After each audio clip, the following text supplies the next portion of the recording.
বাঁকুড়ায় খ্যাপা মায়ের কালী কথা, হেঁসবাড়ির চাল দিয়ে কালী পুজোর ভোগ রান্না। সোনামুখীতে 505 বছরের ইতিহাস।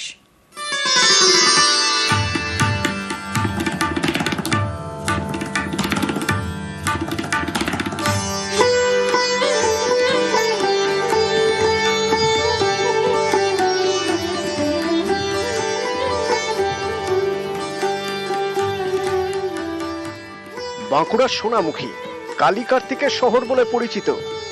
সোনামুখীর 9 নম্বর ওয়ার্ডে কৃষ্ণবাজার। এখানে খ্যাপা মায়ের কালী কথা।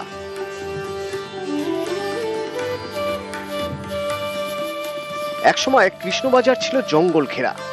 এই কৃষ্ণবাজারে দুবার খ্যাপা কালীর দেখা পান হেঁস বংশের 2 সদস্য। এরপরেই গ্রামে খ্যাপা কালী পুজো শুরু হয়। পরে এই কৃষ্ণবাজারে কালী মন্দির প্রতিষ্ঠা করা হয়। 505 বছর ধরে কালী মন্দিরে পুজো চলে আসছে। প্রতিবার কালী পুজো জমজমাট। খ্যাপা কালীর বিশেষত্ব, মাতৃ প্রতিমার মাথায় চুল থাকে না। হেঁসবাড়ি থেকে চাল এলে কালী পুজোয় ভোগ রান্না হয়। মায়ের উচ্চতা হাইট যেমন ভাবে দেখিয়েছিলেন, গাছে যে ডালগুলো ছিল, যেখানে ডাল কাটা সেখানে কান পড়ছে, কোথায় ইয়ে করছে, এইভাবে। আর এই হিসেবেই আমাদের ঘর থেকে সেই চালটি এসে ওইটি আগে পূজিত হয়। 500 বছরেরও অধিক পূর্বের ইতিহাস। কালীমা স্বয়ং দেখা দিয়েছিলেন এই কৃষ্ণবাজারে।